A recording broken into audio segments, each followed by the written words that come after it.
चुके हैं। पंकज हमारे साथ फोन लाइन पर बने हुए हैं। Pankaj, good afternoon. बताइए कौन सा शेयर पर राय जानना चाहते हैं आप?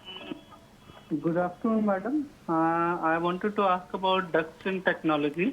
I have a 10 shares, 15,136 square. I bought it, and now I am having a loss of 32,000 for those. बिल्कुल। I have तो a long-term view. बिल्कुल, कितने समय होल्ड कर पाएंगे आप ये स्टॉक? कितने समय का नजरिया है आपका? कोई लिमिट नहीं है. I can hold for 6 months also, maybe 1 year also, anytime. That's not a problem. बिल्कुल पंकज जी, दोनों ही शेयर्स आपके ऊपरी स्तर की खरीदारी है और अपने खरीद भाव से नीचे चल रहे हैं। डिक्सन टेक की अगर बात करूं तो 11,880 के लेवल पर चल रहा है और आपका खरीद भाव जो है वो 15,136 के लेवल का है। काफ़ी ज़्यादा नुकसान होता हुआ आपको एक साल में 33% तक करेक्ट हो चुका है और अगर एक महीने में देखें तो कंटिन्यू एक डाउन ट्रेंड देखने को मिला है इस शेयर में।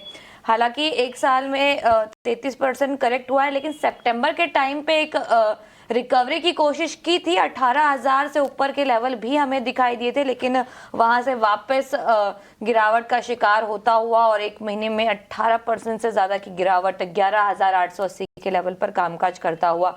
अगर पावर ग्रिड की बात करें तो ये भी आपके खरीद भाव से नीचे है, 264-65 के लेवल पे कारोबार करता हुआ। यहाँ पर भी आपको नुकसान 312 की आपकी खरीदारी है।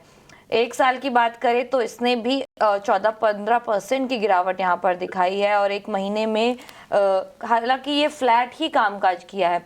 दोनों ही शेयर इनके खरीद भाव से नीचे। फोरम जी, क्या करना चाहिए? डिक्सन टेक पर क्या किया जाए? काफी सारे लोग हैं जो इसमें फंसे हुए हैं। क्या यहाँ पर बेस बना चुका है ये शेयर या और गिरावट हावी होती हुई आपको नजर आ रही है यहाँ पे? आपने जैसे कहा कि ऑलमोस्ट 35% से ज्यादा गिर चुका है स्टॉक। और अगर हम 18,400 के लेवल से बात करें तो, और अभी भी जब ये स्टॉक गिर रहा है तो एक वॉल्यूम के साथ गिर रहा है, वो जो एक नेगेटिव पॉइंट हो जाता है। तो काफी लोग जैसे फंस चुके हैं, पर इस लेवल्स पे एग्जिट करना मेरे हिसाब से एडवाइजेबल नहीं रहेगा।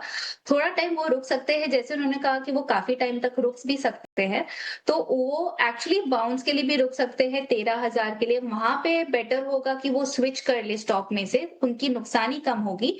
क्योंकि आज जैसे कि हमारा मंथली क्लोजिंग भी होगा, उसके हिसाब से एक बहुत बुरी क्लोजिंग होगी मंथली बेसिस पे भी। तो इसका मतलब है कि और भी डाउन साइड हो सकता है, जिसके सपोर्ट लेवल्स ऑलमोस्ट 9,500 से 10,000 का है। तो उसके पहले हम जैसे ही बाउंस देखते हैं अगर 13,000 तक, तो मेरे हिसाब से उनको उस टाइम पे स्विच कर देना चाहिए। पर 13,000 तक के अगर बाउंस आते हैं तो आप यहां से स्विच कर सकते हैं। आगे बढ़ते हैं और अगले कॉलर को शामिल करते हैं। हमारे साथ लाइव कॉलर रमेश जुड़ चुके हैं। हाय रमेश, गुड आफ्टरनून। कहां